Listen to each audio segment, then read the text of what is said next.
Eta gaur urtero bezala hitzaldia egingo dugu Javier Ubidiosekin. La conferencia va a versar sobre el reino fungi. El reino fungi es el reino de los hongos. Fungi, en latín, es hongo. Se ha llegado a la conclusión de que el reino fungi es la tercera pata de la mesa y ya tendríamos que hablar de tres reinos: el vegetal, el animal y el fungi. ¿Cuándo empieza a llamar la atención al hombre esto de la existencia de estos seres? Son tan antiguos o más que el propio hombre, que la propia existencia del ser humano. Ahí el hombre prehistórico, en sus cuevas, donde se refugiaba, pues no solo pintaba bisontes y ciervos y caballos y tal, no.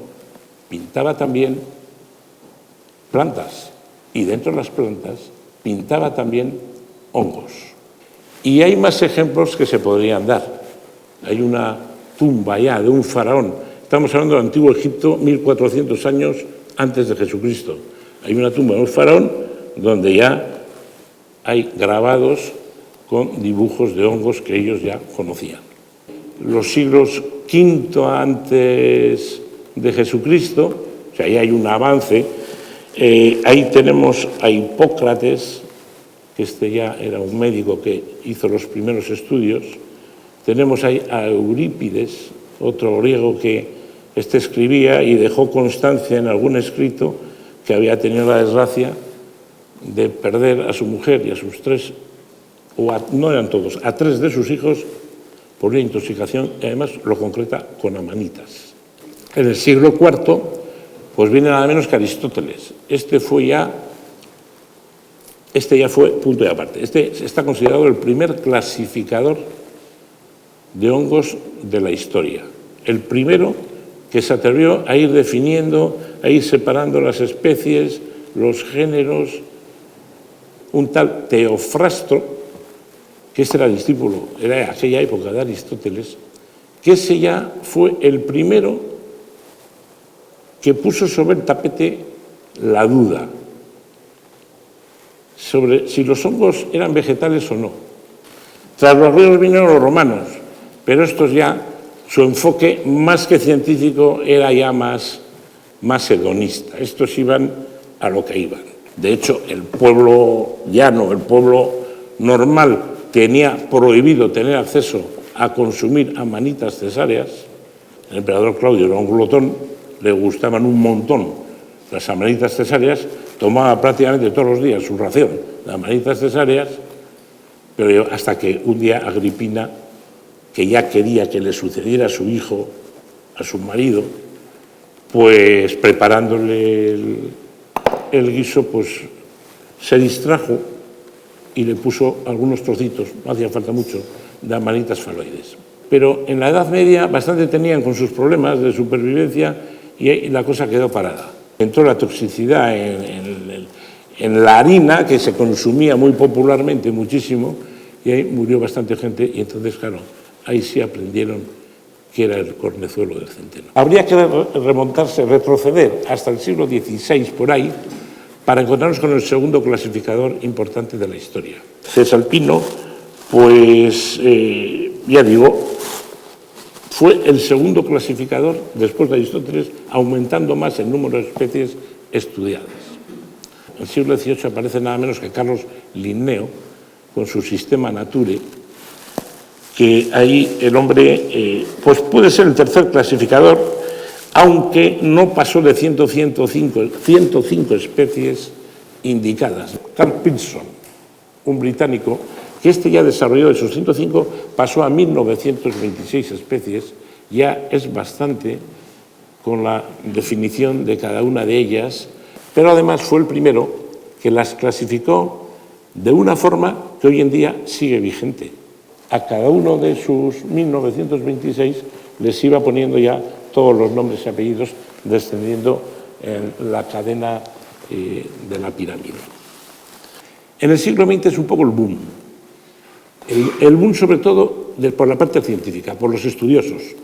Ahí empezaron ya a llegar, como decimos, herramientas de medida importante y entonces ya se fueron definiendo muy bien las especies con su DNI interno.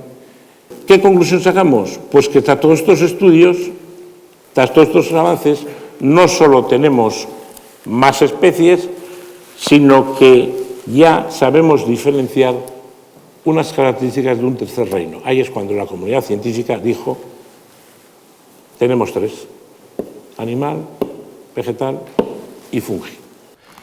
¿Qué diferencias tiene este reino con los otros dos reinos de seres vivos básicos, que son el reino animal y el reino vegetal?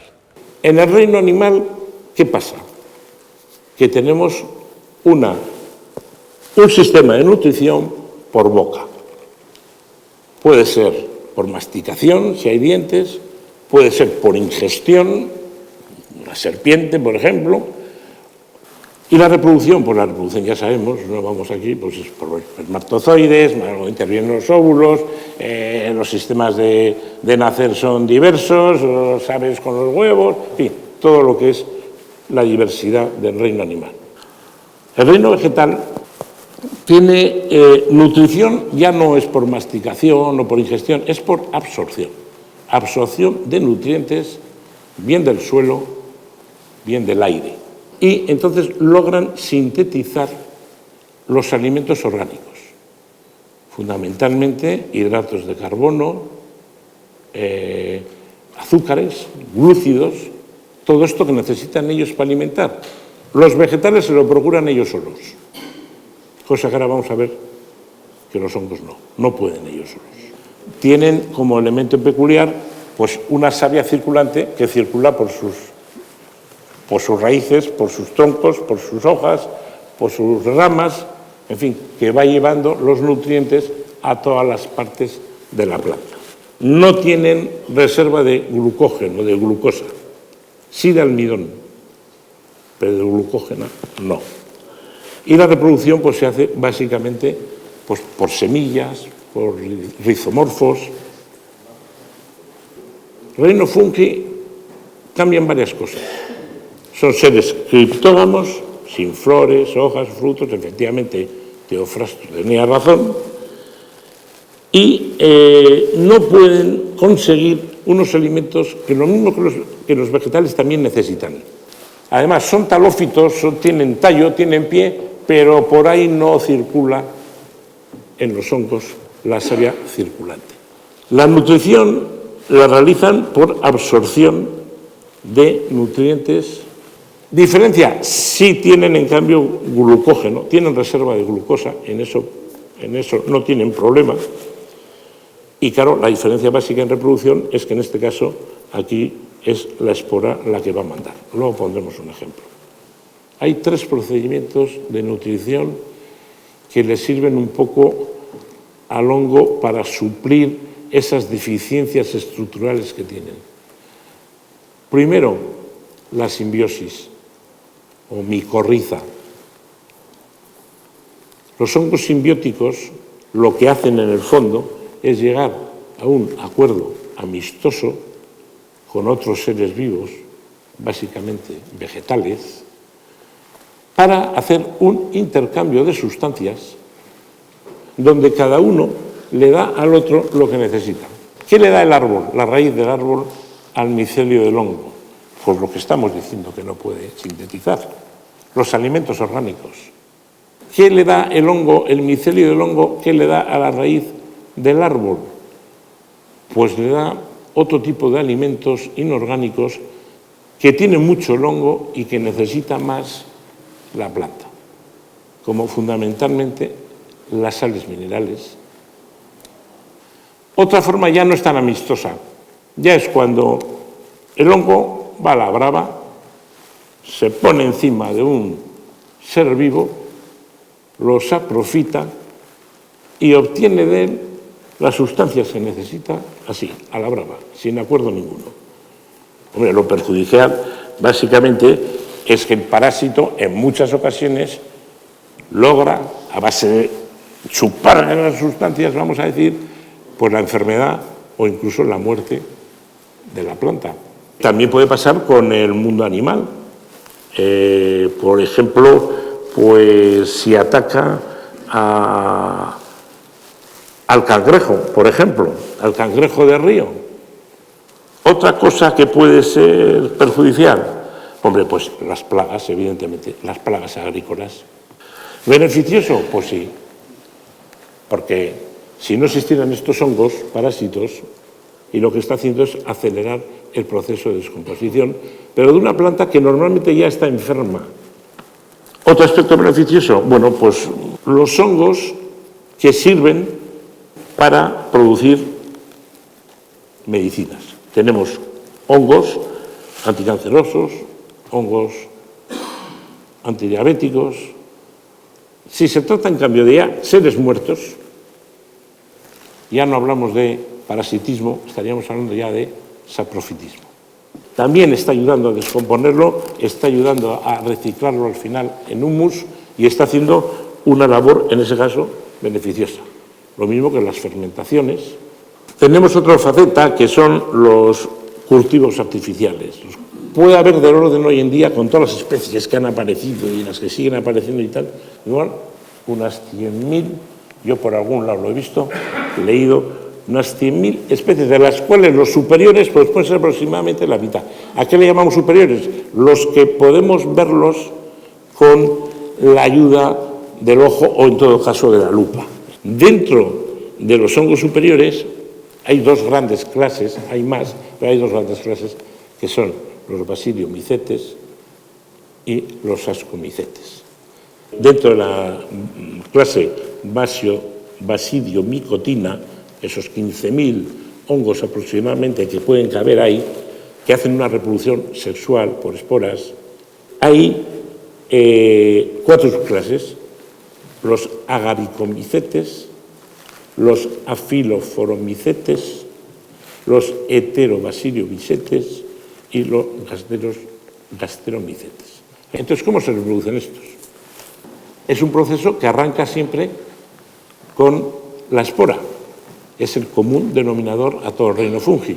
Si no hay espora, bueno, nace la espora en el himenio, resumiendo, llega un momento en el cual madura y esa espora es repelida o se cae o hay 1000 procedimientos, los insectos, tal. La cuestión que sale del himenio la espora y va a parar a un sitio. Ecosistemas o hábitats de los hongos, pues hay todos los que podáis imaginar y más. Que muy pocas esporas germinan, que va a depender de un montón de cosas, de dónde haya caído, de qué tipo de suelo, de las condiciones luego atmosféricas, de humedad, de temperatura, tal y cual. O sea, el que llega a germinar una espora es un acontecimiento biológico. Se abre la espora y sale un hilillo ahí, muy delgadito todavía, filamento mononucleado, no hay más que un núcleo ahí, y ese filamento ya se le llama hifa. Las hifas primero se convierten en micelio, pero micelio todavía primario. Sigue siendo mononucleado, es lo que digo. Cuando el micelio primario se encuentra con otro micelio primario de distinto signo, el blanco con el negro o el negro con el blanco, amigo, aquí ya nos metemos en otra historia. Ya nos metemos en lo que llamamos micelio secundario. Este es un ser vivo que es capaz por sí mismo ya de reproducirse, alimentarse, incluso morirse. Cuando del micelio, que no deja de ser un poco más gordo, pero no es más que un filamento blanco, tal, de eso ya sale, clac, ya sale una cosa, ¿cómo diría yo? Es un poco el equivalente al feto humano. Sale una cosa que se llama primordio, bajo tierra, todavía no ha dado a luz, todavía no ha salido, pero ese primordio ya, conforme va creciendo, va cogiendo lo mismo que el feto humano, todas las características que luego va a tener esa especie. Cuando ya ese primordio, una vez más, en su fase de crecimiento, llega a la meta, llega a emerger del suelo, ya es otra fase, ya es lo que llamamos carpóforo, que en definitiva es lo que llamamos comúnmente seta. Y entonces, en definitiva, vamos a decir que en ese himenio van a volver a madurar en su momento las esporas. Esas esporas van a salir expedidas o van a salir como sea, pero van a salir y se va a empezar otra vez el ciclo, por lo menos de los mesiliomícetes.